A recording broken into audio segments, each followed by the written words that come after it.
back in the day, they used to know the value of carbon dioxide. Now, how does it work?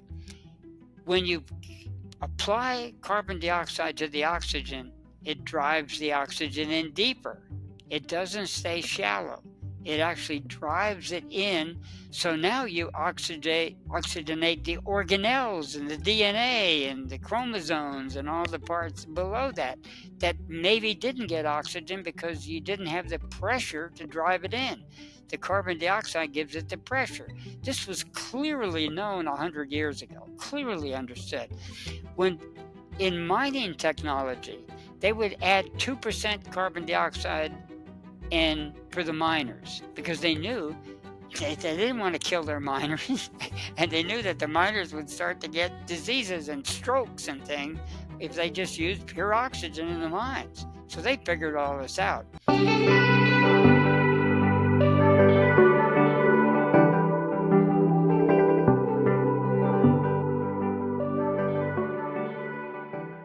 Aloha and welcome to another show, guys. Joining us today is Adam Bergstrom, a distinguished expert in the field of nutrition and a prolific author whose voice has been at the forefront of health conversations for decades.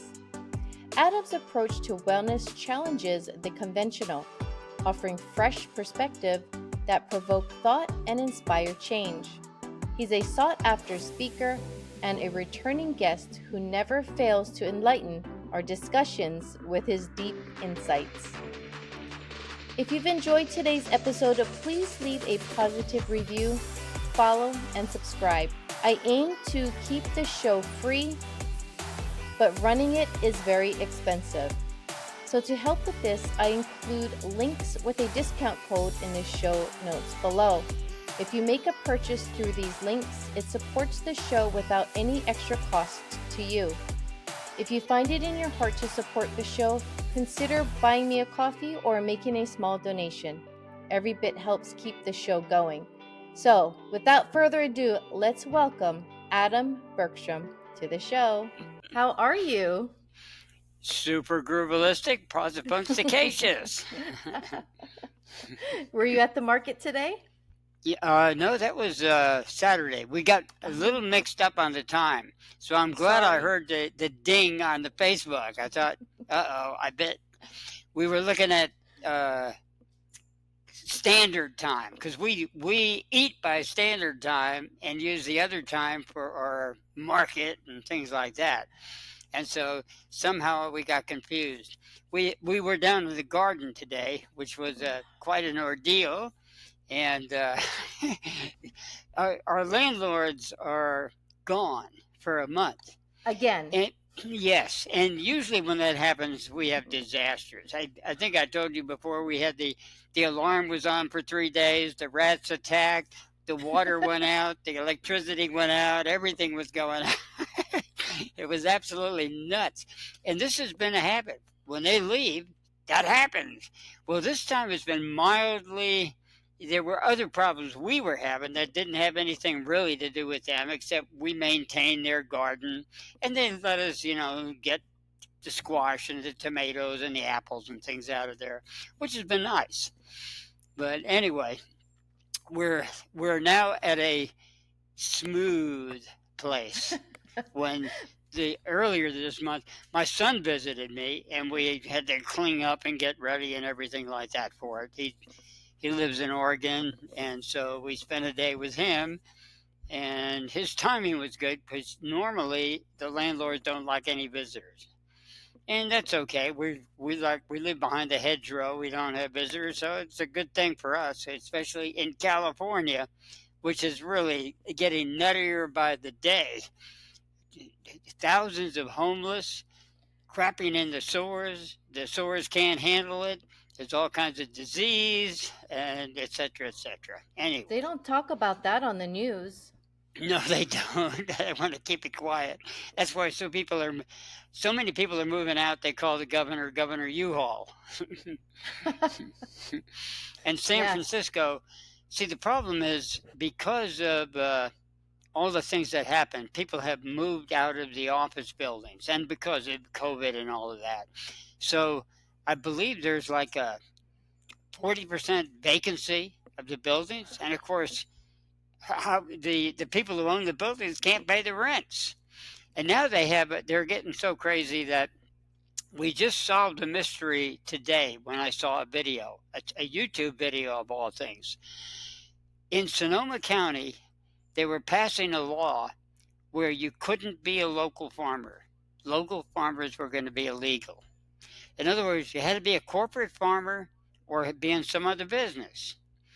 And we knew it was an attack on the farmers. But today we found out it's more. A bunch of high-tech billionaires want to build a giant city in Sonoma County. And so, of course, they want to buy up all the land. Now, the corporate people are on board. They just care about money. They don't care about food. But the people who have private lands, they don't want us. So basically, it's to drive so they can grab that whole land and make this super city, much like what is the name of that lime city in 15 Saudi minute? Arabia?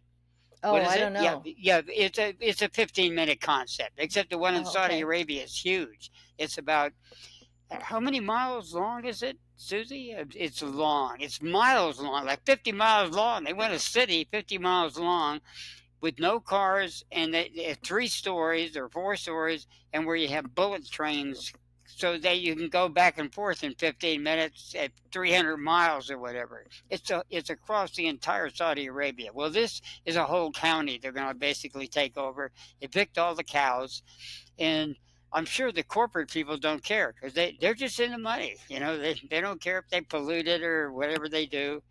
And the local farmers are under attack. Same here in Santa Barbara County, but not as severely. Wow, I That's didn't know the about story. that. Wow. So they're going to start that in Sonoma County soon, you think? Or is that going to go to Well, San they're Francisco? having resistance, and now to, when the farmers got together, they're claiming the local farmers have now got together and are raising the prices artificial. So they're suing them. So basically, they're going to get them out for free. They'll sue them, and then they'll lose their farms, and they'll take over anyway without even having to pay for it. It's the typical California real estate bargaining goes on. Yep, Wow. bad That news. bad news. Do you know when they're going to start thinking about it? I Well, know it's they don't really know. Because they have to win these suits and everything to get there. Some people think it's going to be years, and some people think sooner. But there's a big, uh, a lot of billionaires are involved. There's a lot of money involved in this, and a lot of OPM or other people's money that they're investing. So it's a big project. They want to call it California Forever. I think that's even the name of the company. And basically, they're just going to take over the entire county and make it a city. And these type of mega cities are the stuff of dystopian science fiction. Uh, right out of Blade Runner and that kind of thing. And I hate to see it come. What they want to do is have dystopian cities and land for the animals now, but people can't go on them. I'm for ecology as long as you can, like Edward Abbey, go hiking on it. You don't have to bring a vehicle or anything, and you have dirt roads. That's a good way to have it. But when you have you have uh, room for animals, but no rooms for humans. Humans aren't allowed except the billionaires or the custodians of the land, and so they're buying up ranches here and making them basically rewilding. That's what they call it. And now the really funny thing is, I may have told you this already. They have built a 12-lane animal overpass over the freeway for animals only. And the first photograph they took of it, they said, "Success." An owl just went over it. An owl flies over it. It gets like it's like Saturday Night Live. Saturday Night Live is now MetaView. Like we're really in a MetaView world of Saturday Night Live, a dystopian Saturday Night Live. It's become where a is parody. where is this highway at anyway? The overpass is in Agora, Overpass. yeah, which is a place where Metaphysically, what was her name? Elizabeth Clare Prophet used to have her place, and there was also an a a movie star's rehab place that was famous. I used to, as a cab driver, pick up a famous jazz drummer who the name is lost in my memory, and take him to a famous jazz place over on the beach. And I think James Arnezz's son was there, a whole bunch of celebrities. It's a celebrity place for rehab because there's a lot of rehab in Hollywood. I know.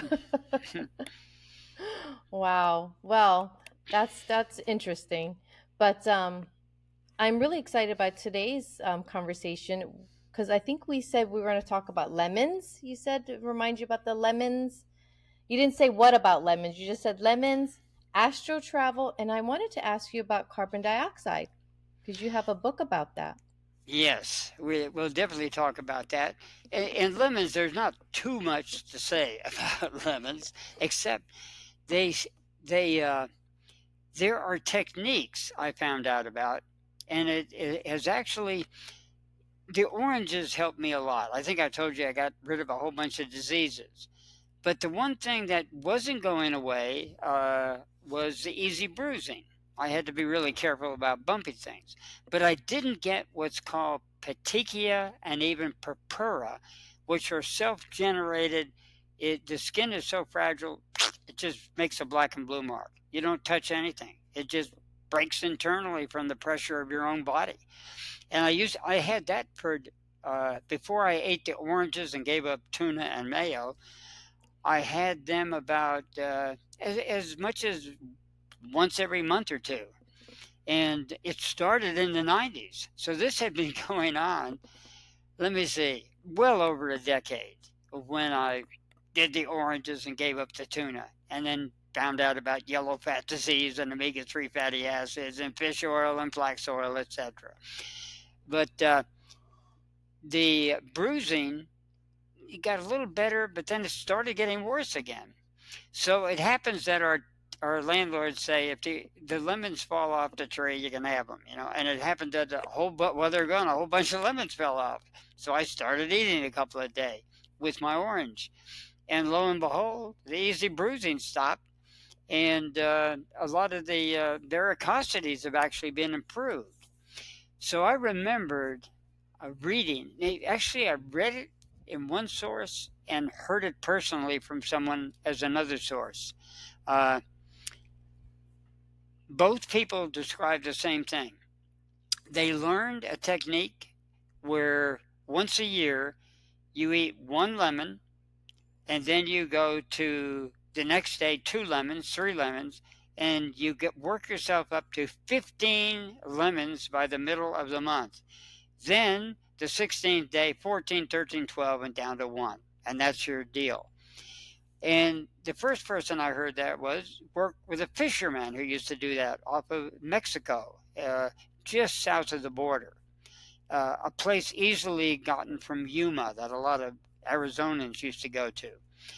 But anyway, the guy got a serious cut, and it healed up almost miraculously. So the person in the article raved about it, and the person I met personally raved about it too. A lot of the people in Sedona, Arizona, used to go to that particular place. So that's where I met them.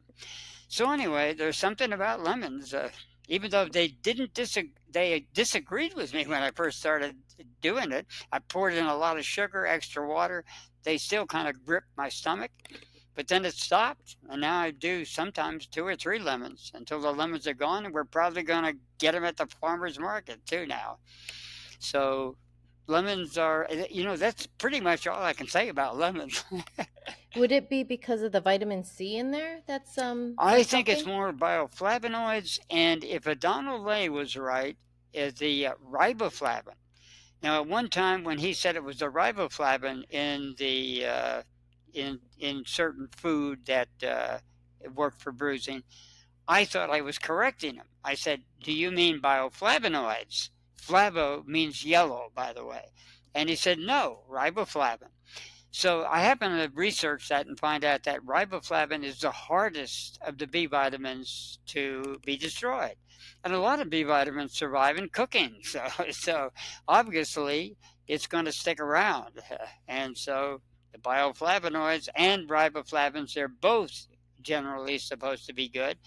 Ray Peat talked about the flavonoids, and he mentioned three of them particularly. Riboflavin is not riboflavin. I've even forgotten the names of the other three, but they obviously have a healthy effect that the vitamin C doesn't necessarily do, even though it's probably a part of it, as is vitamin E, and there's a couple other vitamins are helpful for bruising. Wow. And I think sometimes if you take like aspirin, I think it's vitamin E and maybe the tuna that you were talking about can make you bruise easily too. Yes, aspirin. In fact, aspirin kills more people than it helps. It's a total scam ever since the beginning. For some reason, they want to promote aspirin as well as Tylenol. Now, Ray Peat had an excuse that aspirin started getting dissed because they wanted to sell Tylenol. But back when I went to high school in the 50s, there was a lot of information on why aspirin wasn't good. Every time you drop it, it causes intestinal bleeding to a greater or lesser degree, for one thing. And there were a whole bunch of other things, including, not mentioned, what is it called? There's a syndrome you get. Particularly, they tell you don't give aspirin to children. And it is true that Tylenol repressed their information because you can get this syndrome, even a worse case of it, through Tylenol. I think it's the hand and foot disease. Is that it? No, No? golly, I'm not thinking of it. But it's a very common disease, and it's gone. Ray's syndrome. She's Oh, my sweetiepedia. yes. I like that, I Sweetiepedia. forget. See, I'm good. When you get to be 83, I'm probably having little lapses in my brain here. Maybe from yellow fat disease. Though they say, Maybe. yeah, they say a lot of damage to the brain and memory happens by micro breaks in the brain, and that can be from fatty acids too. But it can be for lack of bioflavonoids and riboflavin and things of that nature. So, something to deal with. Most Yeah. of me's here. I'm a long way north of dementia, but Right. Ray's syndrome. So Ray's syndrome, and I ran into a case of this to show you how idiotic doctors are. And stop me if I told you this story already, but it still amazes me. A friend of mine was in El Paso, and she said her sister suddenly went to ER and suddenly started having seizures. And she was having a seizure at least every hour, and sometimes two or three. And so it was drastic. They hospitalized her for an entire week. They had all kinds of doctors and specialists look at her, couldn't find the problem. So she asked me, would I see her? And I said, sure. So I come in to see her, and the first question I asked, did the doctor tell you to stick out your tongue? And she said, no. I said, can you stick out your tongue? No. Could you before you went to the doctor? Yes. I said, you have Tylenol. You have Tylenol poisoning. They brought her in the hospital, went on, even got a psychiatrist to look at her. Spent thousands and thousands of dollars. Who knows, $100,000 to be in a hospital for a week, to have every specialist in the book, from heart specialists to GPs to whatever, looking at her. All kinds of CT tests and everything else. Anyway, Ray's syndrome. After all that. Now, let's go to the psychological level too. What the problem really was, and I had her sister hold her leg, I said, it turned out she had a female boss who was her sister-in-law. and she hated her so much she gave herself a stroke. So, so I advised her sister, this is so serious that if she gets well right now and she goes back to work, she will die because she'll figure something out. Because her right leg was like a log. I mean, when she mentioned her sister's name, it just tightened up. So I advised her, I'd get out of El Paso, move out of state, get as far away as you can from her sister-in-law. That was the advice. Now, I haven't heard the details of what happened after that, but at least they moved out of state with their parents, I believe, in California. That shows how mind over matter, that's the first thing that happens. I have never found a case of a physical trauma where there wasn't mind associated with it. Which brings us to astral projection and things of that nature. Are we really in the body? Are we in the matrix? Is this really, do we astral project, but we're already there and we have never left in the first place? That's the question to ask. And I've been asking it on Facebook lately a lot, by the way, because we actually have multiple personalities. Everybody does. They won't admit it because we have dominant personalities, usually takes over. But when you practice mesmerism, you can split off into any kind of personalities you want. Super personalities, personalities who can tight walk or around a building on a rope that couldn't do it or couldn't even balance on a railroad track before that. And we have multiple personalities, and the trick is we should pick the most favorable one, but for whatever reason we don't do that. We usually pick the one that's sick. If you are sick with anything, you have a personality that you might want to consider changing personalities, because we can do it just as easily as anything. That's why Donald Lay said he advised putting your photograph on your floor paneling and your photograph on the walls, so you would see your photograph and get it. That actually takes you out of your mind because it's a visual. What gives us our mind is words. Once you have words, a child, when they're up until 6 years old, when they start to reading, they have eidetic imagery. It means that you show them a photograph and tell them to close their eyes, and they will see that photograph and tell you where everything was. Another person who can read will close their eyes and try to remember where they are, but they don't see the photograph. But a child, and this has been proven over and over again, that eidetic imagery exists until we learn to read. Then it's gone. So yogis and certain people who have skills can do both. You hear about people with photographic memories. They actually do have photographic memories and improved it. That they have somehow been able to have a language and both. And Donald Lay used to talk about that a lot, that you can do both, but it takes practice. You can't just go where life is going to take you. You have to actually, like if you're going to want to learn to do a skill like shoemaking or tight wire walking, it takes skill. You can't just sit there and think it's going to happen to you.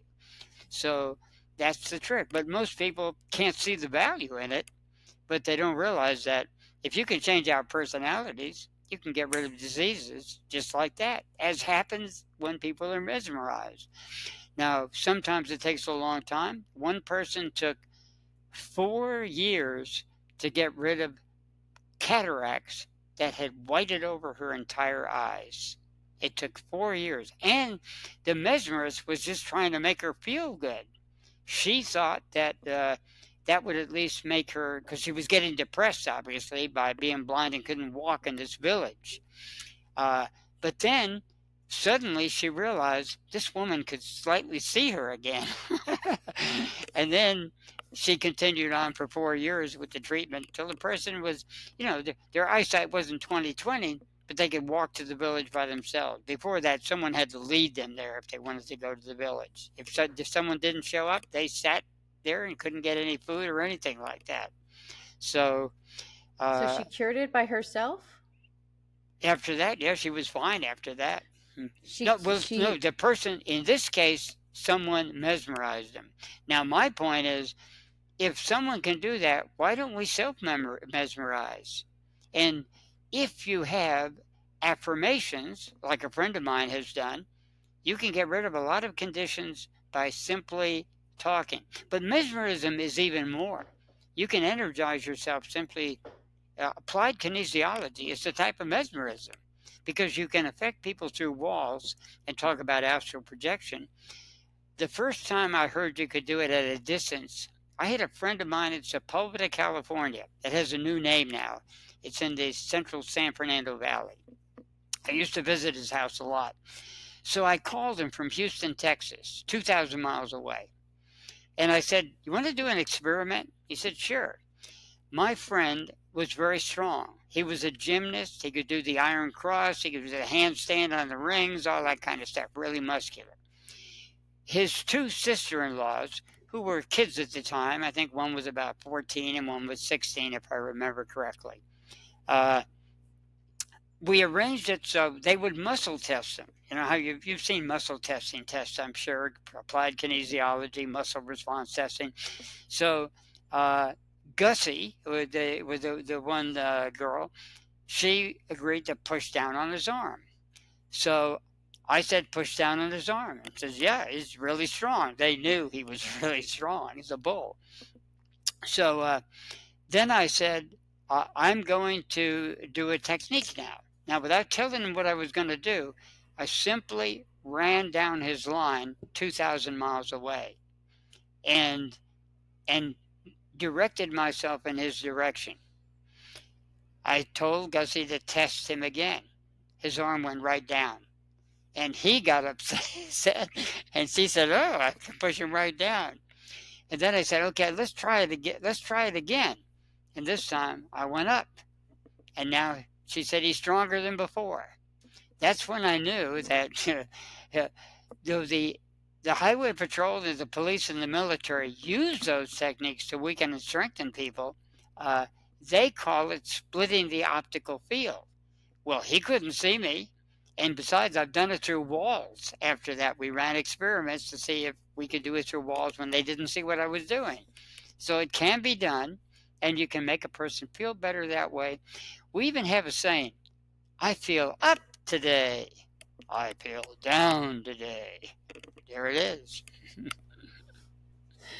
Could you recap exactly what the difference again with mesmerizing and hypnosis? I know there's a difference. Yes, and it's very important because mesmerism today has been considered nonsense. They say, but Mesmer at least contributed to the fact that suggestion could be done.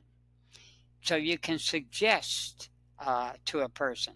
So even Benjamin Franklin agreed about suggestion because when Mesmer was in France, they had a panel come together, called together by King Louis to see if it was real.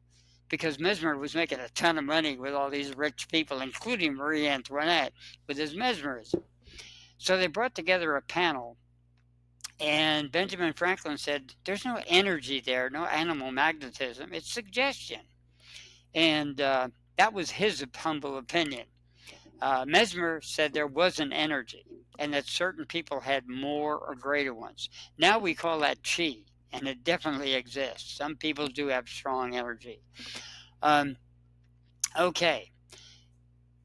The James Braid became the founder of hypnotism because he said it's suggestion. And then we had people saying like day by day I get better and better. Those kind of suggestions came on, and they figured it was just hypnotism. Hidden was all this energy exchange thing that was happening up and down. Today it's made a resurgence as applied kinesiology and things of that nature.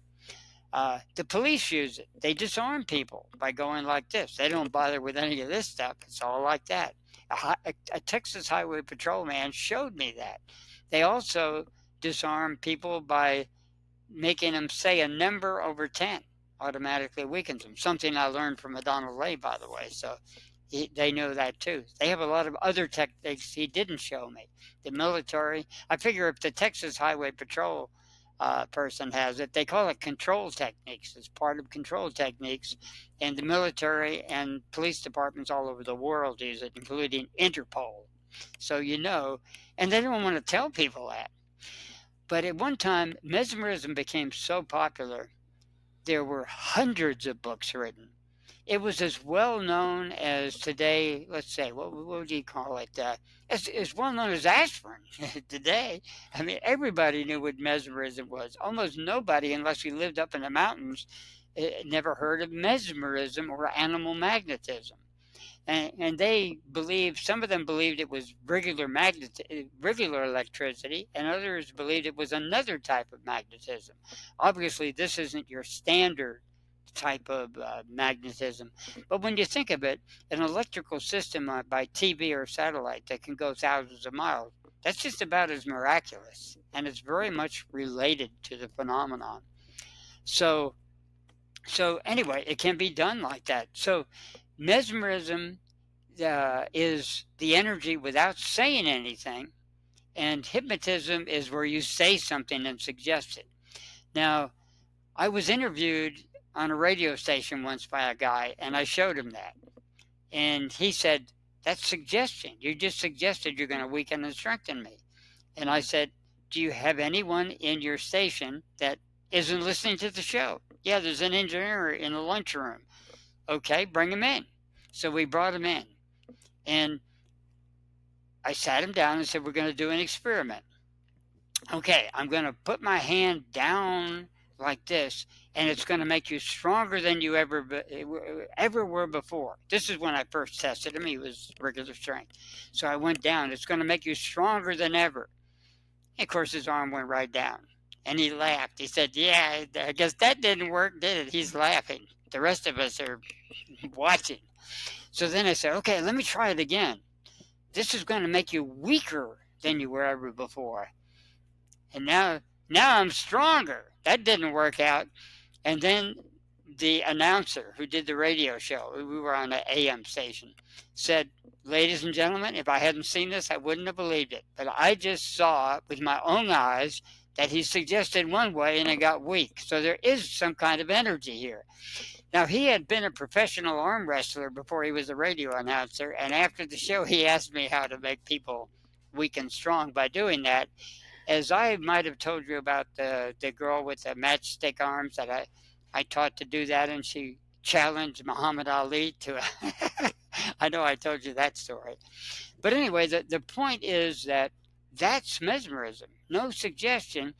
And mesmerism was done by the American Indians on buffalo. They went up to a buffalo and basically used their energy, and the buffalo followed them for 10 miles to the corral. They didn't even have to put a rope on it or anything, just followed them home. And they had the buffalo. And in London, at the London Zoo, probably a couple of hundred years ago, a man stepped into the lion's cage, never had tamed lions, and mesmerized a lion where it didn't eat him because it was a not a trained lion, a very nasty lion. It didn't eat him, and it's been well known since the 1600s, and probably long before, but it was first written about, that if you took a chicken and put its beak on a chalk line and ran it along it, it would do anything you wanted to. It was totally immobile, hypnotized, mesmerized, a good move. And all kinds of animals. The trick with mesmerism is the core. The front of our body puts us to sleep, and the motor part of our body is how we move. So anything you do in the front, because it has to do more with the parasympathetic nervous system, like when you eat, your belly fills up and you get sleepy. When I went to my first Sufi camp for 6 weeks, we didn't get much food. We didn't need much sleep either. Sometimes I slept 2 hours a night. We usually would see the dawn come up and start the soupy exercises at 10. I slept on the floor of the place we did the exercises in a blanket and just woke up, went to sleep at dawn, and then woke up when the music started for 6 weeks like that. So, but anyway, that type of energy is a very real thing. And it goes as far as the moon, or who knows how far it goes. Jung believed that type of energy, Carl Jung believed it could go infinitely. So did Master Chen when I studied with him. So did Adonal Lay, obviously. Wow, that's interesting. So can you make people do things, I guess, with Yeah, mesmerism? unfortunately, and it's done all the time because a lot of our so-called elites know exactly that mesmerism exists. Uh, because on the where did I find out about this? I researched in libraries and there wasn't a trace because they took all the books away. But thanks to the internet, they put it back on. So everything in my 144 chapter book on mesmerism, I mean, I just basically I found all these old books and took excerpts from them to show how dramatic it was, with some of my own personal stories added into it, and uh, Adonal Lay's guidance on why to learn to do it yourself and don't put yourself under other people's control. But the only way you could see these remarkable powers is to see when it was under people's control. The exception to the rule, because it can happen spontaneously, was the man who was dying in a hospital. He was on the third or fourth floor of a hospital, and he couldn't even get out of bed. Well, one day on a rainy night, the the patient next to his bed said, "He's gone. The bed's empty." And the nurses thought, "What happened?" They saw the window was open on the fourth floor. So they looked out and said, "Oh my God, he managed to go to the window and commit suicide." So they looked out the window. They went down and searched all over. No body. He's totally missing with an open window. So they searched till dawn. At dawn, he came in the window. He'd been walking around the thin edge of the building all night, and just came in the window, went to bed, and I don't know when he died or whatever, but he went back to bed and couldn't move anymore. Now, what the heck happened to this guy? By the way, this was in an AMA journal. I read that. This wasn't in a fiction book or a New Age book. It was in an AMA journal, and I've printed it in the Mesmerism book, and I've also put it in blogs, various places, because it is an amazing story, and proves the point that we have powers we don't dream about, even beyond I DNA, way beyond DNA. I don't think I read that book yet. I need to read that book of mesmerism. I didn't read your book yet, so I will. Yeah, that would um, I think that was the toughest thing for me to do because I am not good on organizing and putting together 144 or 143 chapters, whatever it was. That was a job. I made Susie knows I made attempt after attempt after attempt to do it, and finally one day I said I'm powering through, and that was a rough bunch of months to finally put it all together. but probably well done. So I'm curious. I'm going to read that. Um, Astral projection. So did you ever have any experience yourself with astral projections? Yes, minor ones. But I'll tell mine, and then I'll tell my son who had major ones. My son who Okay. visited me, by the way. They they called him caveman when he worked at Walmart because of his super strength. He could the truck drivers couldn't open the warehouse door with both hands, and he'd come up with one hand and just throw it up. Anyway, uh, my experience was when I was in fifth grade, sixth grade, something like that. I had two parakeets, Jet and Rocket. I was obviously into sci-fi back then, so I dreamed that Jet got away, but I wasn't on a bicycle trip. I was upstairs looking down from a third-story window, and jet was going, and I ran down. I couldn't get to it. Well, I told my mother to be careful, Uh, or I or I was worried about it because we were going on a bicycle trip, and we went to the Holland Tunnel or someplace. Lived in Teaneck, very close to the George Washington Bridge and all that stuff. So we bicycled there, and I called my mother from a distance, and she said jet got away. So I thought, wow, now there's obviously the trip on the bicycle was the going up the building. Instead, I went sideways. So that was one experience I had. And I've also had dreams that were similar to that, including, come to think of it, the one about my second son. This kind of brings up reincarnation too, perhaps, which is an interesting subject. I dreamed a verbal dream where my father came to me and in a voice said to me, "I'll see you April 3rd." I woke up in a sweat. I mean, it was just covered in sweat.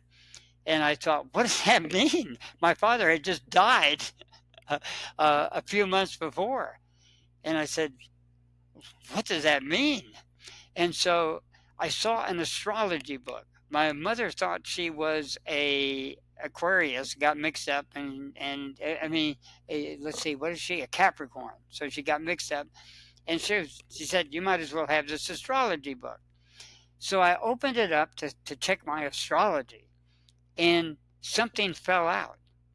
And it was the cartoons that my father had carried around that I did in the school newspaper and got an award for because he was proud of them. And they were all, of course, being squashed in a wallet. They were really well worn, and they fell to the floor. Now I'm convinced, oh my God, I'm going to go on April 3rd. Well, a couple of weeks go by. My wife comes back from the doctor and says, guess what? I'm pregnant. And the due date is April 3rd. And suddenly I said, wow, it was my way out. Wow, you will have that baby. It will be on April 3rd, and it will be a boy. My son, William Bergstrom, was born on April 3rd. Wow. So who knows the woo-woo. I was just retelling that story with my other son when he was visiting here. But here's my son's stories. He outdoes me. He had a couple of experiences with psychic phenomenon. And one of them, he moved out of home early because we were divorced. My wife was married to some guy that he didn't get along with. And so he moved out at 14. He was, looked older. So he got away with even working at 14 years old. He was working at 7-Elevens and fast food places and things like that. But one day he dreamed. He thought he was dreaming. The phone rang, and so he got up out of bed to answer it, and it was his mother. And he could hear her, but she couldn't hear him. And so he said, "Damn phone company," hung up the phone. He waited, the phone rang back. Again, he could hear her, she couldn't hear him. So then he dials her back. She answers the phone and says hello. She can't hear him. So now he's really mad. Stupid phone company. He turns around and sees himself sleeping on the bed. And now he realizes, I'm astral projecting. I'm going into the bathroom and look at myself. But then he became afraid of looking at himself. So he said, I'm going back into my body. And he said he somehow knew how to do it. But when he hit the body, when he connected, he said his body came off the bed about 6 inches, just bounced off the bed. And then he ran right away to the phone and said, did you call me? Yeah, twice. And then someone else called me back, and no one's on the line. So how do you explain that one? Astral body that can pick up a telephone? So Wow. his other story was he told that story to a girlfriend that he had when he was say 15 or 16, and the girlfriend said, "That's a bunch of nonsense. I don't believe in any of that." So he said, suddenly all the pictures fell off the wall and stuff started bouncing around, and she screamed and ran out of the apartment. And I said, "You know, you did that. You were mad." He said, "You know, I did." Then it happens that those kind of powers especially happen to an adolescent, because I think he lost a lot of that power. So he does have this amazing energy about him that's very, very powerful. And but those type of stories at least stopped, and that's an adolescent thing. Adano said it was actually a separation. It was a mother trauma because with the umbilical cord, and that it always happens with a mother trauma. And indeed, strangely enough, I would say that he's closer to me than his mother, who is very religious, and my other son is closer to his mother than I am. He wears black all the time because he's in trauma with me because he wants to be closer, and we're always apart. He's in Oregon now, and the other son wears gray, which is a female trauma. So anyway, that goes into both a little bit of astral projection and a little bit of color therapy.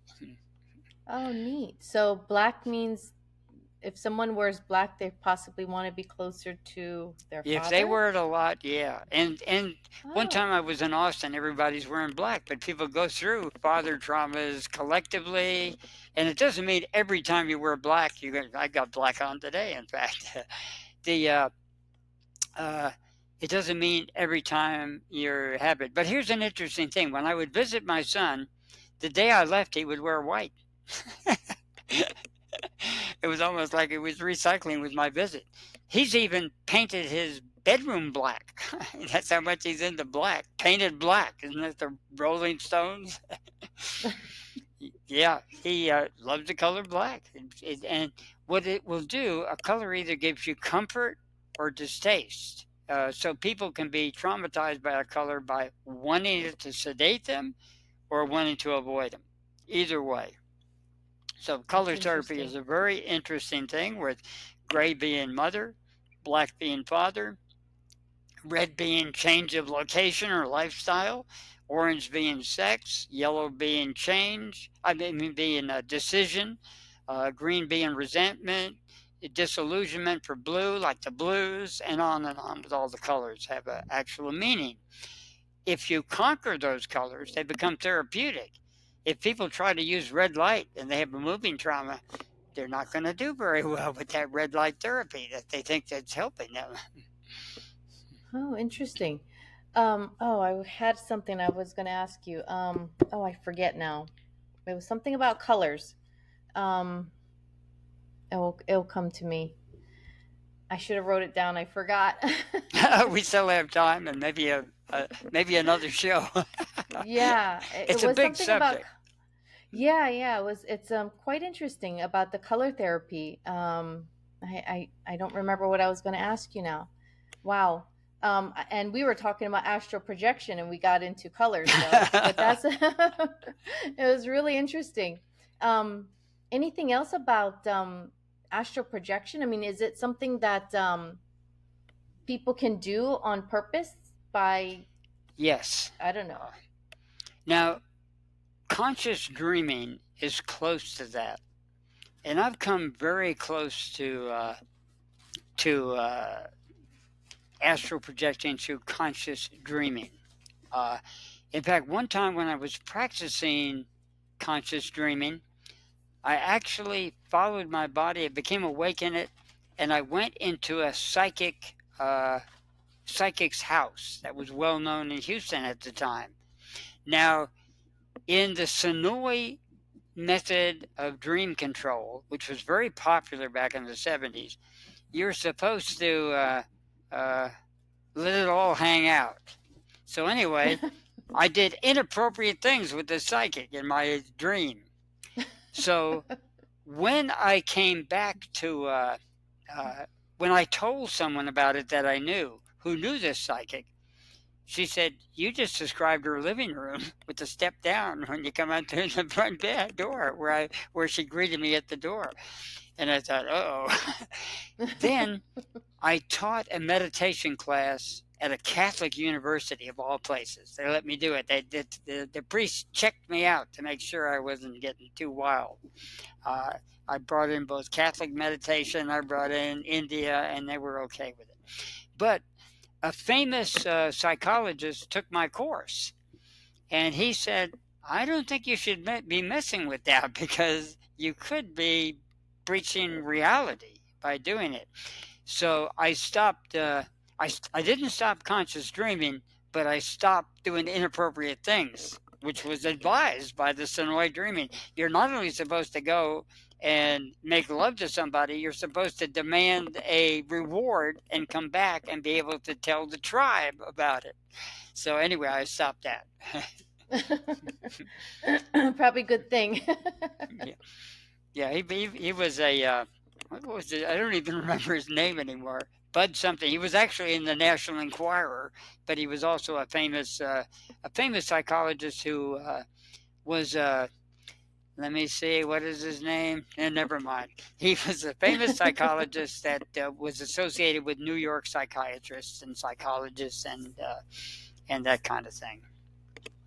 Can individuals maybe integrate astral projection experiences or experiences into their everyday life and personal growth maybe? Can that help? We do unconsciously a lot of times. A lot of so-called synchronicities and psychic events are actually astral projecting. Now, I believe that Swami Nitty Gritty or Donald Lay understood astral projection better than anyone. And here was his explanation. He divided our body into what we call chakras, but he didn't like that name as much. He called it more like accelerations. The Sant Mat people call them realms. And there's definitely a division. The chakras, if you go into the higher teachings, are the spinal chakras. But we have them in the skull that start right here. That's what that mark you see in Hinduism.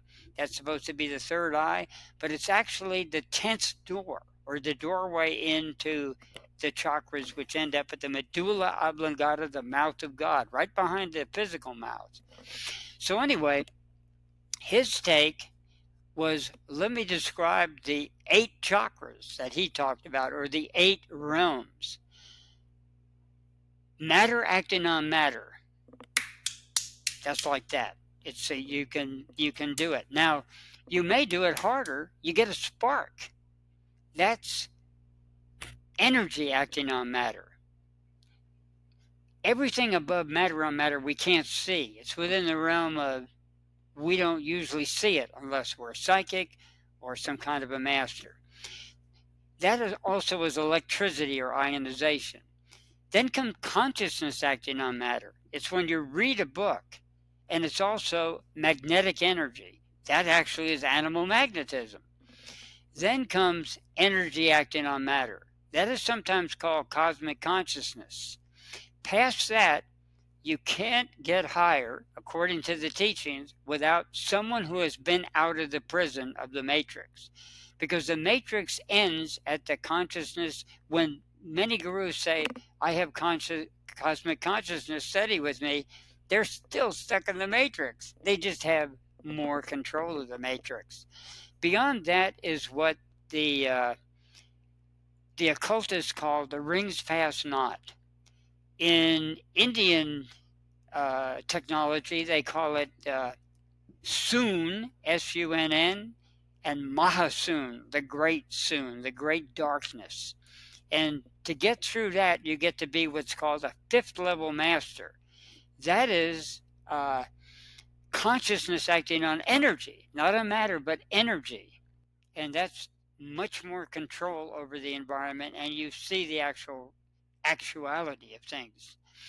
The level beyond that is called consciousness acting on consciousness. Curious about a natural way to boost your immunity and stay healthy? Well, stick around. I've got some fantastic information for you. Hi, I'm Mia with the Sensible Hippie Podcast. Let's talk about the incredible benefits of elderberries. First, elderberries are packed with antioxidants and vitamins that help boost your immune system. This means fewer colds and stronger defense against illness.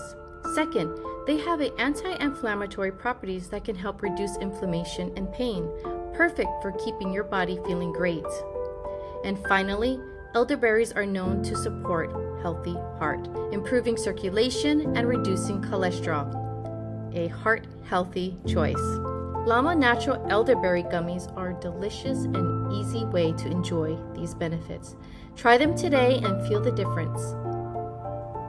Go to llamanaturals.com and enter code OHANA for a 20% discount. That's llamaнаturals.com. llamaнаturals.com.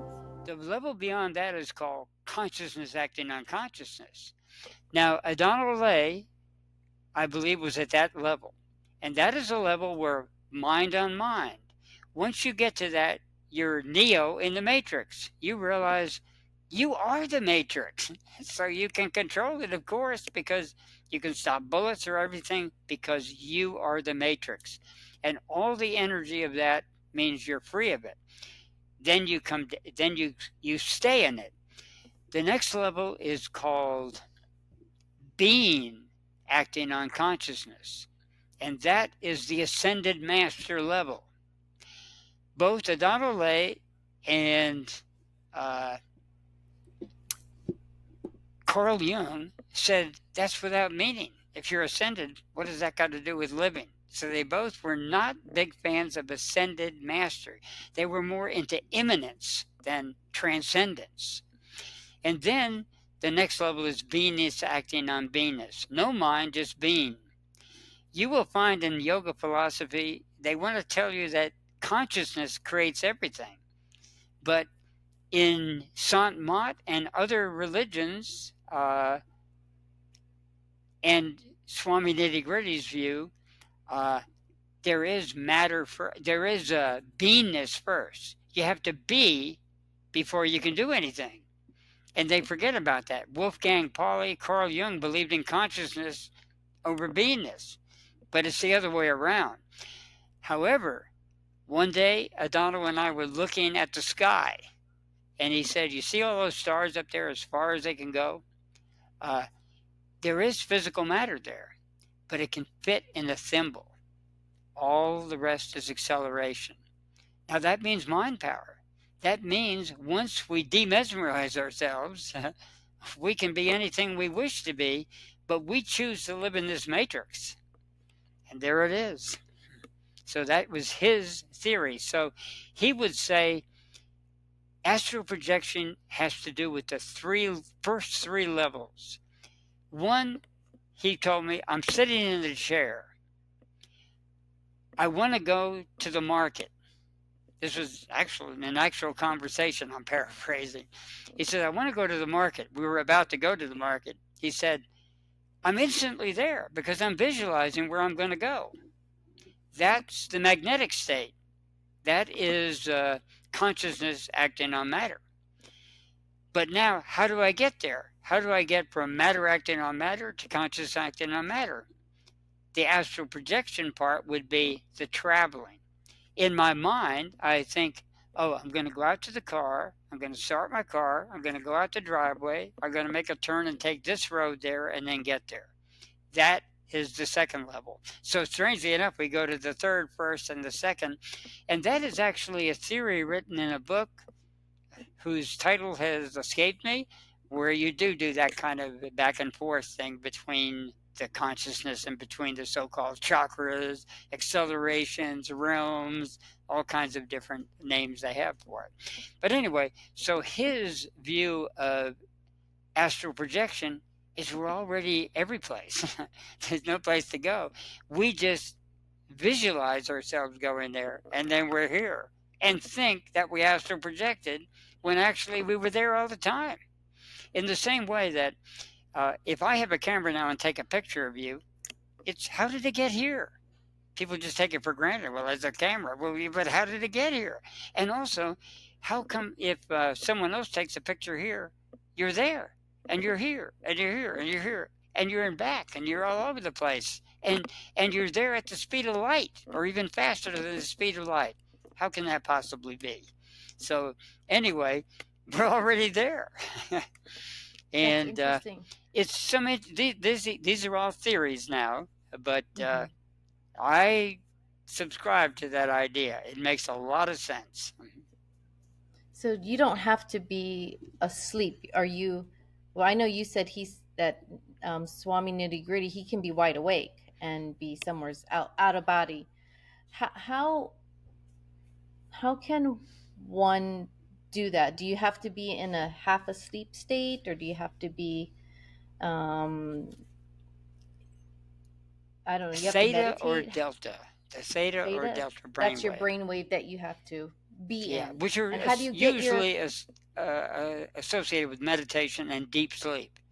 And okay. believe me, Adonal Lake could do it because he could tell what you were doing far away and connect with you. And he's done it so many times with me. Uh, I'll briefly tell you the story about when I wished him to come. He was coming to visit, and at 3 o'clock in the morning, rain hit my roof. He could affect the weather too. Rain hit the roof. I jumped up and grabbed the telephone, and indeed it rang. And I said, "Hello, Adonal." He said, "Yeah, I'm here. Can you come and direct me how to get into the mobile home park?" So I went and visited him. So the next time he visits, every 3 months, he would come and visit me. But I didn't know what day, or what time he's going to come. 3 o'clock in the morning, again, 3 months later, the phone rings. I said, "Hello, O'Donnell." Before the phone rings, I got up and held the phone. Then it rang. I said, "Hello, O'Donnell." Yeah.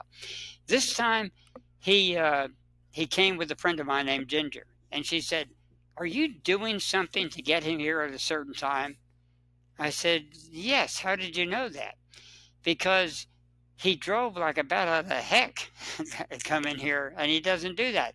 Indeed, he was obsessed with 60 miles an hour. If you were driving at the wheel over 61 miles an hour, he'd wake up and tell you not to do it. He knew when you went 61. And that happened to me every time I tried to go faster. So anyway, I thought, well, boy, maybe she's right. So I won't do that. So the next 3 months, nothing happened. 3 months went by, and during that 3 months, I found out my mother had cancer. So I decided I had some miracles I won't go into kind of happen that told me uh, that he was going to come on a Friday instead of a Saturday. And, uh, and my mother said, "He said he's coming on Saturday. Why would he be here Friday?" I said, "He's coming on Friday and he's bringing the rain." Well, uh, I was visiting a friend, and she's at home, and suddenly rain hits the top of the trailer, the mobile home, and just really hard like a cloudburst. Knock, knock, knock. It's O'Donnell. So he's asking for me, and I wasn't there, so he went over to someone else's house. But there it is. And so then I didn't ask after that again because my need had been fulfilled for helping my mother. Now, here's another story connected with that. When my mother was obviously going to go within a few days, I got so aggravated and upset one night. There's a statue of St. Jude, who was the saint of impossible causes. And I took it and threw it and broke it to smithereens in the driveway because St. Jude wasn't helping me. So finally, when I talked to Adano after that, I told him that my mother is not going to make it. And he said, "We will help you, brother. You know, me and St. Jude." And of course, I get emotional even telling the story right now because obviously I just smashed into a smithereens. And somehow he knew. He was in Houston at the time. And more, I could go on with that to the astral projection connection, but it definitely exists, and it's very real. And I've met people who are really even better at it than me. Uh, and Adorno didn't brag about it. He didn't try to train people to do it. But he said these kind of things are called the cities and they happen naturally. He said, so you meditate and then you can't avoid it. Because at one point I said, well, I don't want it then. I just want love. And I'd probably abuse those powers if I had them. And he said, you can't avoid them. You know, once you meditate, you get to a certain state, they come with the territory. I'm paraphrasing, but pretty much that's what he said. So you get them. So he wasn't going looking for psychic powers. He said, go to the consciousness and then you have them. So why bother getting distracted? Because when you are not meditating and centered and balanced, you're likely to abuse those powers, as a lot of people do. That's where witches and warlocks and so voodoo, all of that eventually comes from. And so it's a good idea for people to learn how to handle those powers. You know, it's like a gun. You have to know that their bullet comes out this end. And that's the same thing with psychic powers. Yeah, that's interesting. Yeah. I wanted to also, I don't know if we have any time today, but I'd like to talk a little bit about your carbon dioxide book. Yes, carbon dioxide is a miracle healer. And Ray Pete and I were on the same page about that all the way. I even sent him a copy of a book, an old book about it that he already had, but he's thanked me because I sent him a better copy that I found on the internet. The only thing we disagreed with, I was for the yawning. He couldn't see any use for the yawning. Well, I wrote an entire book on yawning for yogis and everybody, and because it is. But probably if Ray Pete and I had had a chance to talk more, I would have explained it. The yawning I was talking about is if you do an average yawn of 3 to 7 seconds, it's a zero-sum game. You clear the carbon dioxide and balance it. But once you extend the yawn, some call this a Kriya breaths, to where you take one breath a minute in 4 cycles. 15 minutes up, yawn, hold for 15 seconds, exhale for 15 seconds, hold for 15 seconds. It's called the therapeutic breath. And once you can get up to a minute, you will have superior brain activity. One way to make that happen, and this is very strange, and don't ask me exactly how. Donald had an explanation having to do with geography and astronomy. But if you drive at 60 miles an hour and you do that technique, it's easier to do. You can hold your breath longer. I found that out accidentally and then asked him about it, and then he gave me this highfalutin explanation of how it works. But it does work. So I used to meditate when I drove places, if it wasn't heavy traffic and things, obviously. But anyway, those kind of yawns help. Now, how does carbon dioxide work? They used to know how healing it was. You could heal cancer and a whole bunch of things. In Germany, they had large spas because carbon dioxide venting would happen out of the ground, geothermal areas. So some people got the idea, well, let's make a spa out of it. So they made a huge swimming pool with nothing but gas. And if you've ever seen stage performers, how the carbon dioxide just hangs low, doesn't go up, it just goes to the ground. So it would stay in the swimming pool like water, and you would go in with fully dressed and just sit in it. And it would penetrate the molecules are so small, it goes right through your clothes, and you're just sitting in it. And people would pay to do that. If you had money, they had little pools like hot tubs all around that you paid extra money to sit in by yourself if you didn't like sociality, or were avoiding COVID perhaps, but they didn't have that back then. Anyway, it would heal people. Now, how does it do that?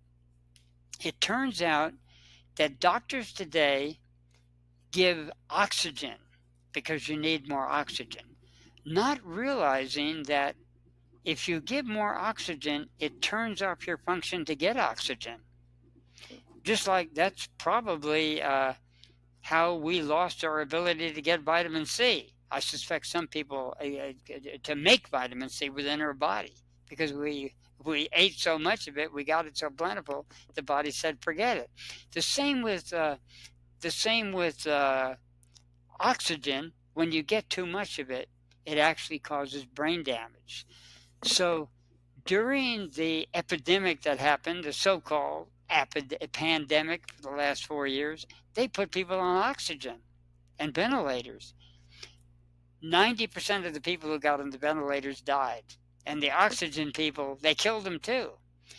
When people get pneumonia, a surprising amount of them die from the oxygen therapy.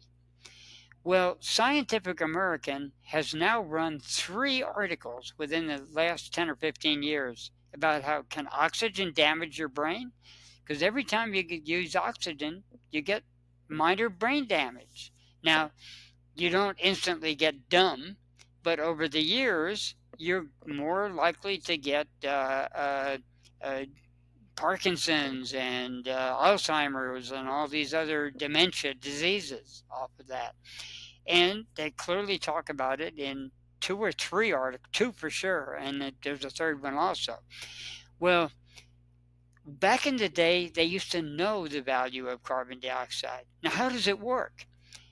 When you apply carbon dioxide to the oxygen, it drives the oxygen in deeper. It doesn't stay shallow. It actually drives it in. So now you oxygenate the organelles and the DNA and the chromosomes and all the parts below that maybe didn't get oxygen because you didn't have the pressure to drive it in. The carbon dioxide gives it the pressure. This was clearly known 100 years ago, clearly understood. When in mining technology, they would add 2% carbon dioxide in for the miners because they knew they didn't want to kill their miners and they knew that the miners would start to get diseases and strokes and things if they just used pure oxygen in the mines. So they figured all this out. Well, there came a movement that carbon dioxide is, you see, modern medicine, medical nemesis loves duality. This is good, this is bad. So they figured oxygen is good, carbon dioxide is bad. Because carbon dioxide, if you use pure carbon dioxide, it's going to kill you. Well, if you drink too much water, it's going to kill you or anything. Well, it was unpopular. Then I can actually send you the article that I copied from Popular Science magazine in 1932. They said they found a cure for pneumonia, carbogen. And carbogen is a mixture of carbon dioxide and oxygen to 3% carbon dioxide, 5%, and 7%. And 7% is extreme. It makes you sweat and all kinds of things.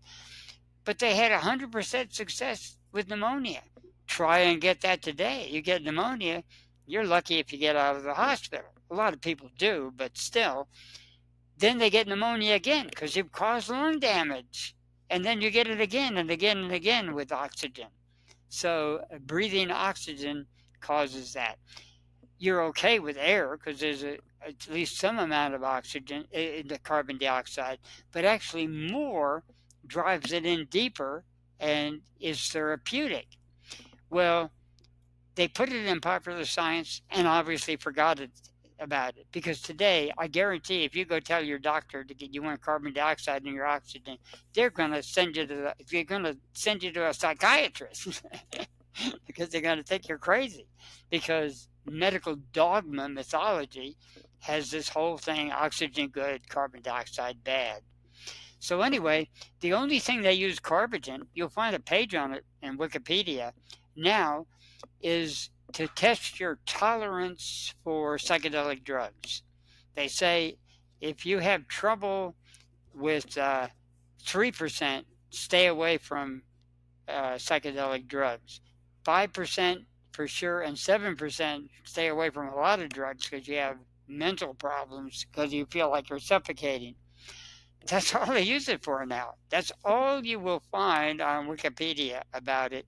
And yet there are books and articles written all over the place by people who understood it back at the time of Lavoisier and the discoverers of oxygen and carbon dioxide and all of these. They knew it back then, and now doctors are so clunk-headed that they have forgotten it. I think a lot of it's deliberate, frankly.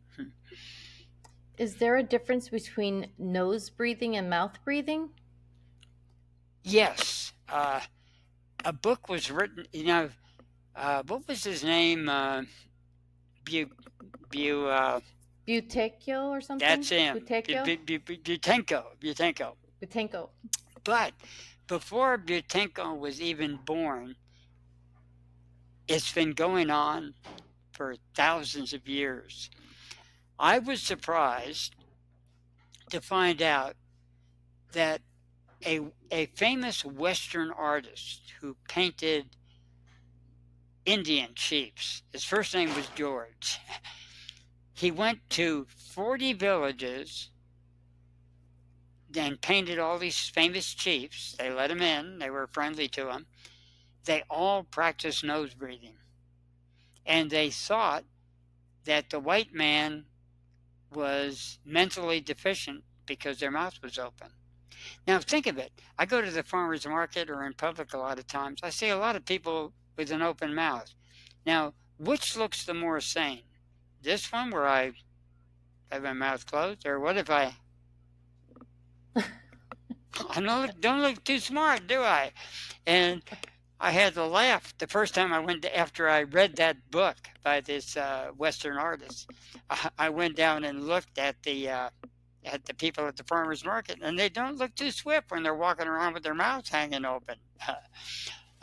So the American Indians, almost to a tribe, I don't think he got to Washington State and California Indians, but all through the Midwest, they all, when a baby was born, part of the mother's duty was to stay up all night, and if the mouth came open, close it. Because they didn't use tape and all this Buteyko stuff. You had to consciously have a brain connection to keep your mouth closed. They also believe you lose energy by talking. So that's why the Indians were known for not talking that much. White man had forked tongue, that kind of thing. And now, Donald Lay told me that you lose trace elements when you talk. So I talk in interviews and things like that, and I probably talk too much otherwise because you do lose energy. And the idea is to at least take times for silence. They used to regenerate by meditation. The Sanma people do it for 3, 4, 5, 6, 7 hours. Some people meditate. There are people who meditate for 8 hours a day for 25 years before they get to a certain level. That's not in my realm.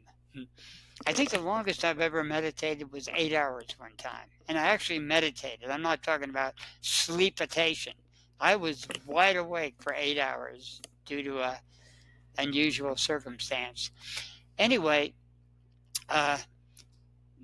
there is a story in my book on carbon dioxide that I got out of I don't remember where it came from. Maybe it came from this Western artist. An Indian and a white man were going to get into a fight. And the white man was a big guy, like 6'6", and the Indian was only 5'6". And it got broken up at the last. But one of the white men went over and asked, "Weren't you afraid of that big guy?" "No, he's a mouth breather. He has his mouth open. He'd be easy to beat." I knew right away. So they understood mouth breathing and a lot of how that worked.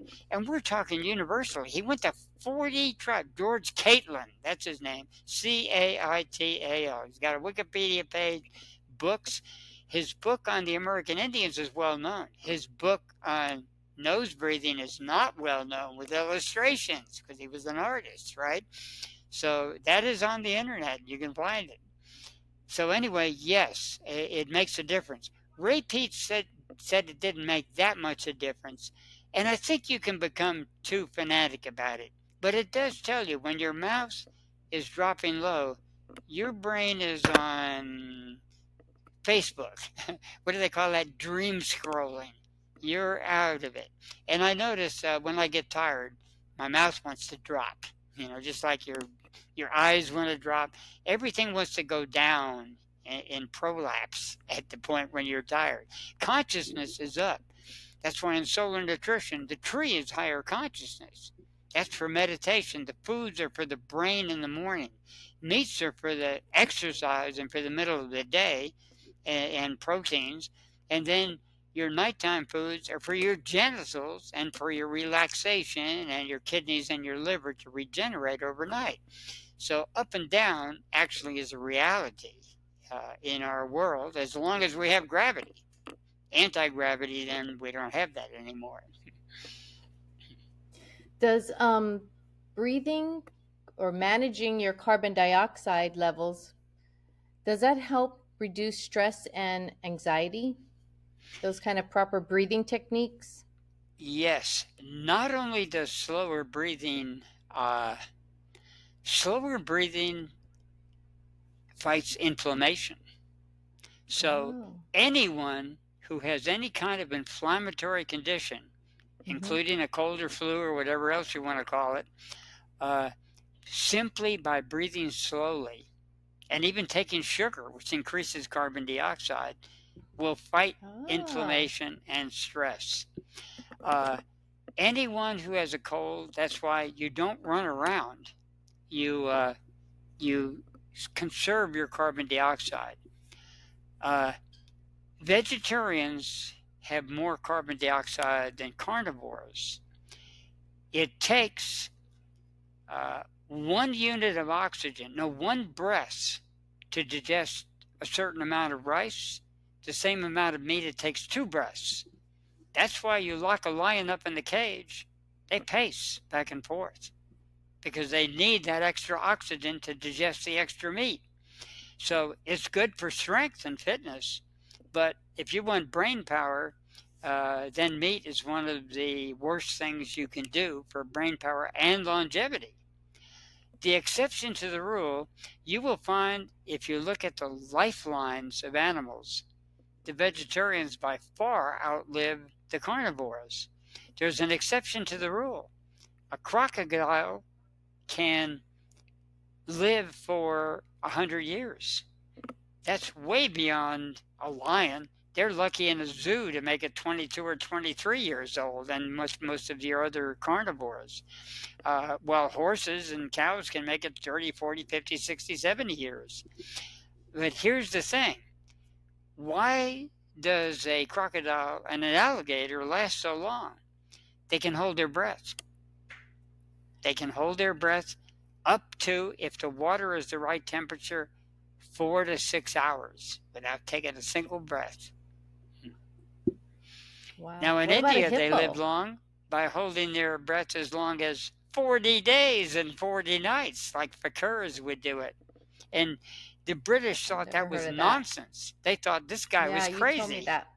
Yeah, the burial. And that wasn't... Yes. That was probably the most dramatic cases, but other people would do it for 2 weeks. And a Colonel Townsend, who I'm still trying to track down which Townsend. There's a famous Townsend, and I can't connect him because, they don't want you to know things about famous people and what they were doing.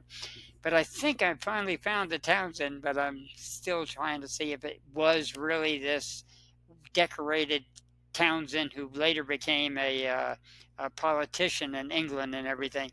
But he could hold his breath for shorter amounts of time, for like a day or two. But the last time he tried it, he died. So it is tricky. When you hold your breath, you might not come back. Some yogis have said, I'll be back in 3 days if I'm not buried the body. So people can do it. But it sounds fantastic. When I first read about that 40-day yoga, I thought, this is nonsense. You can't do that. But then Donald Lay told me 1 atom of oxygen can last you 8 years. So that's a world I don't know, and I cannot validate that by any means. But it is interesting. It is. So would drinking carbonated water, is that healthy for you? Yes, no, maybe. It, Maybe. uh, water is, most of the information on it is mythological because the water of life, the fountain of youth, etc., we hear all these stories. Water we need, and structured water we need, but structured water is totally misunderstood. If I eat a carrot, I'm eating structured water. Now, if I eat a cucumber, I'm eating structured water and zucchini, but not as much of it is structured because I can squeeze the water out of the cucumber. Try to squeeze the water out of a carrot. You'll get some for the juice, but look at all the pulp you get. That pulp is still structured water because a carrot is 97% structured water. And yet, how come you have all that pulp? Because it's structured. The stuff that you squeezed out was not structured. The trick is we can actually structure the water ourselves.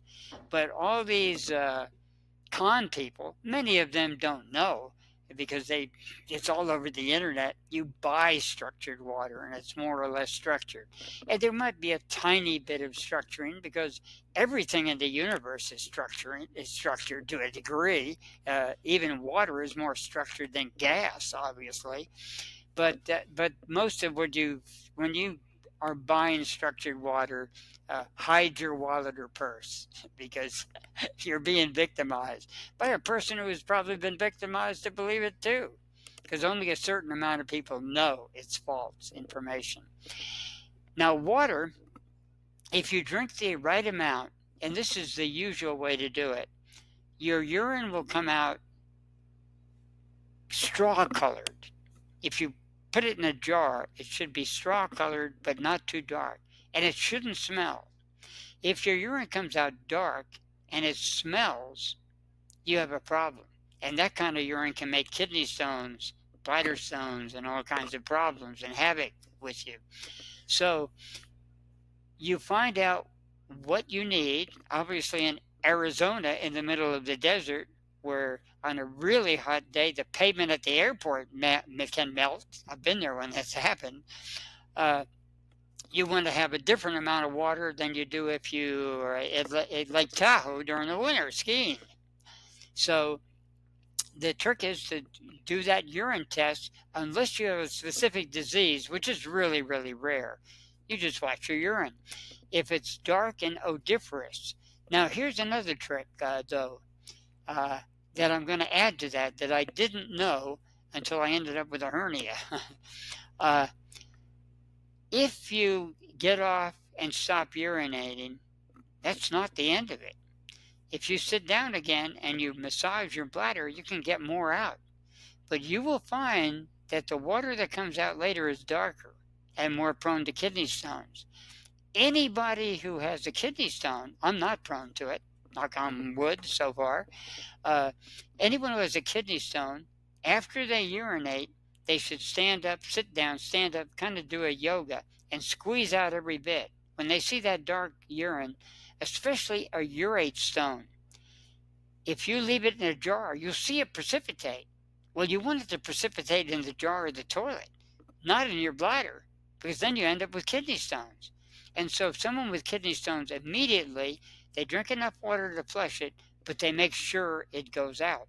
Because a prolapsed bladder, you might be, and this happens to a lot of gas tanks, the bottom rusts if you don't paint them.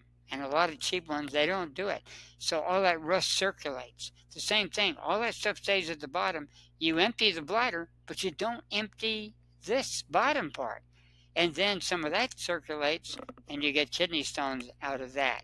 Both in the bladder it can precipitate, and in the kidneys, throughout the kidneys, while the bladder at least it mostly goes to the bottom. You'll get gravel rather than kidney stones conglomerating. So anyway, that's advice to people with kidney stones. They probably would be almost unnecessary. Doctors aren't going to tell you that because they like to cut you up in pieces and give you drugs for kidneys and put you in a bathtub and dissolve them with lithosonics or whatever they call it. That's true. Is there a way? I know you said that in Germany they have those carbonated baths that they take. So I know in Japan they did too. Oh, I'm sorry. What were you gonna Here's the say? way that Ray Peat recommended doing it.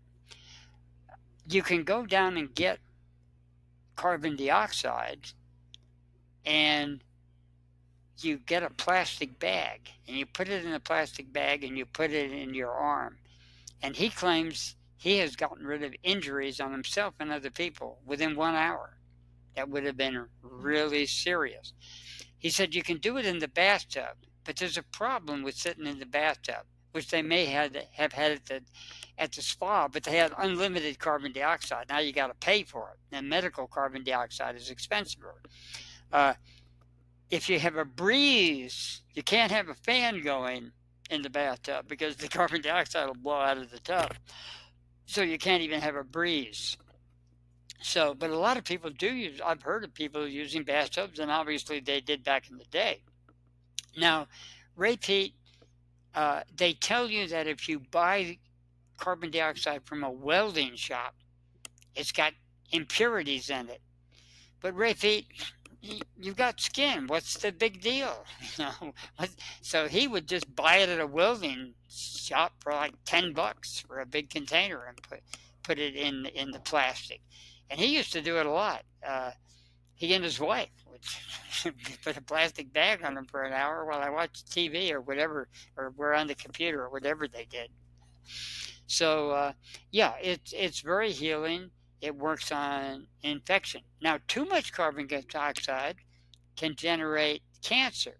And here's how that works. And I learned this first from Ray Peat. It makes perfect sense, though, and I validated it since.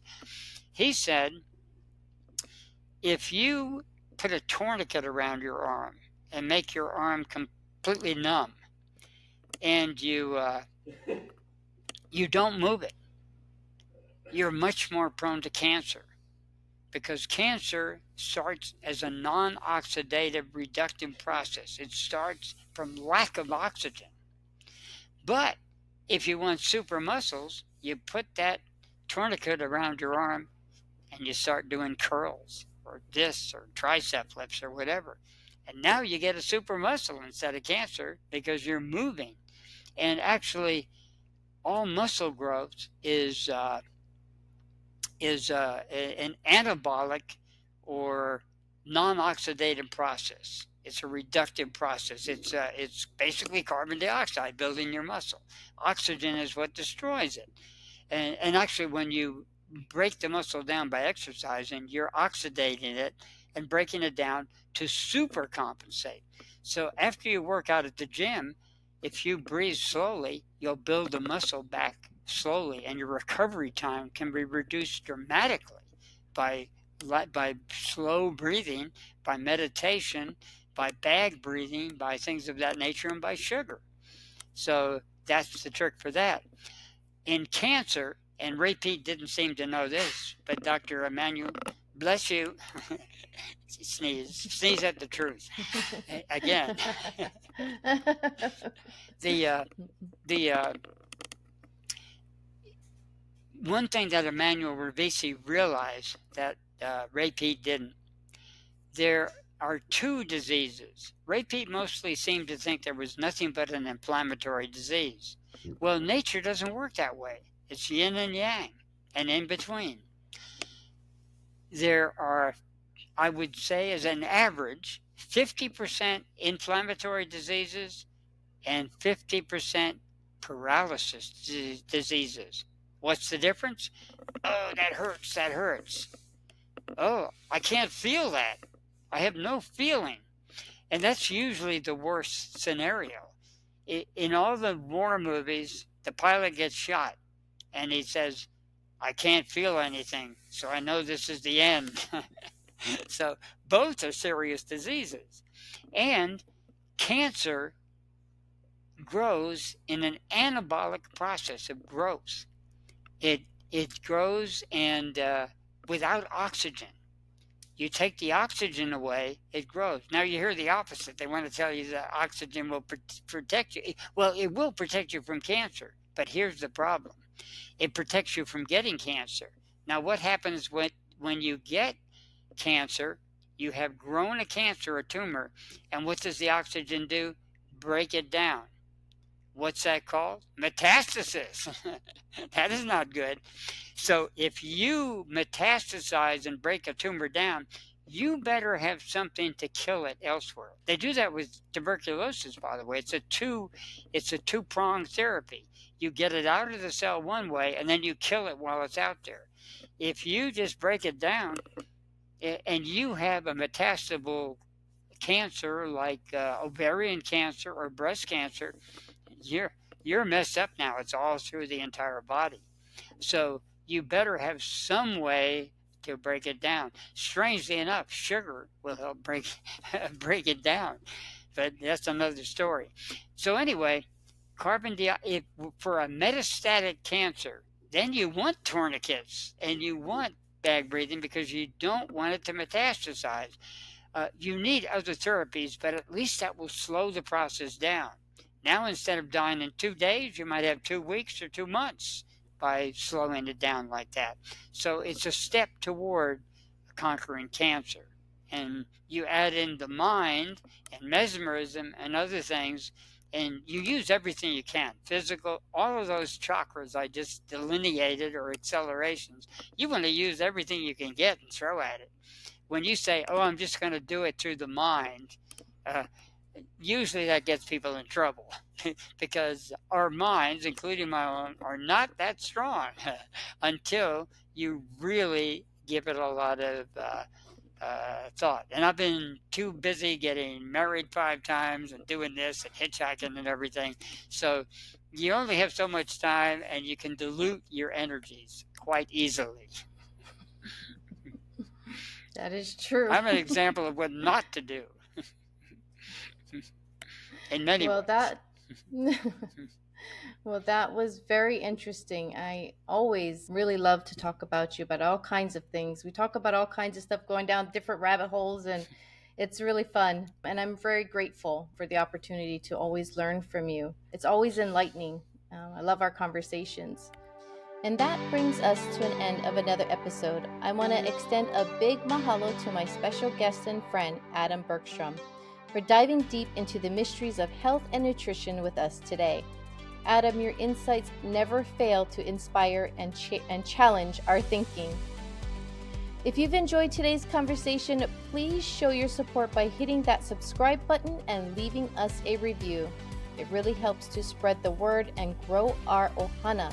Your support keeps us going and growing, bringing more enlightening discussions like this one to you. And I aim to keep this show free, but running it is expensive.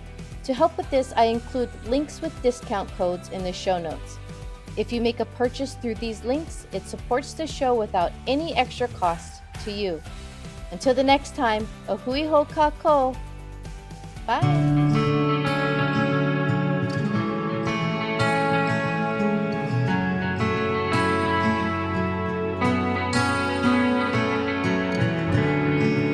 Mountains hide my hindsight, and all I see is you.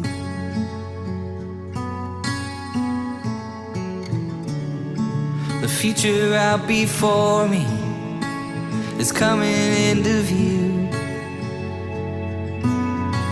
The heartache that brought me here, the hurt that held the fear and tied me to a stone.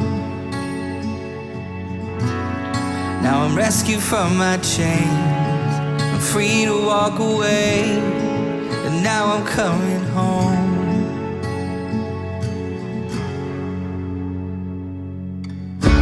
We know, we don't have to speak.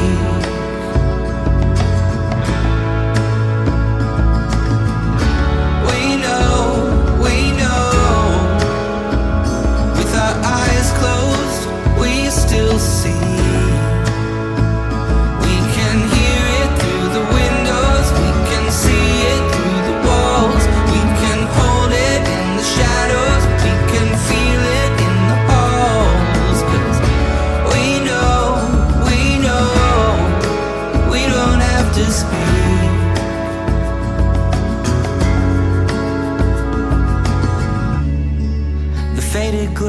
moonlight shining on your face.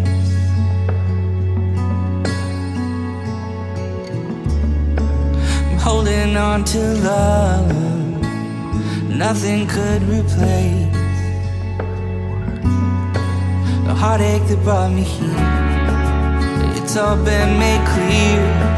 There's nothing left to hide. Guarded from the tempest, safe here in our fortress. With you I will reside.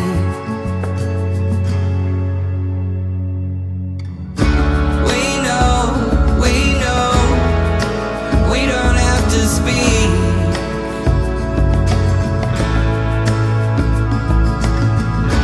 We know, with our eyes closed, we still see. We can hear it through the windows, we can see it through the walls, we can hold it in the shadows, we can feel it in the halls. 'Cause we know, we don't have to speak.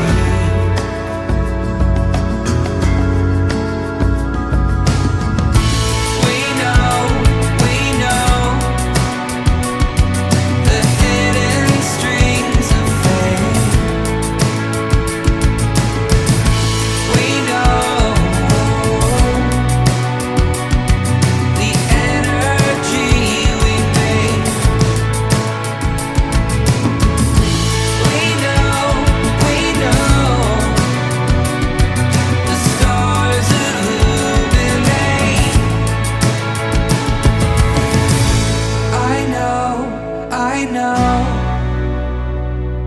that that's what you create. The mountains hide my hindsight, and all I see is you.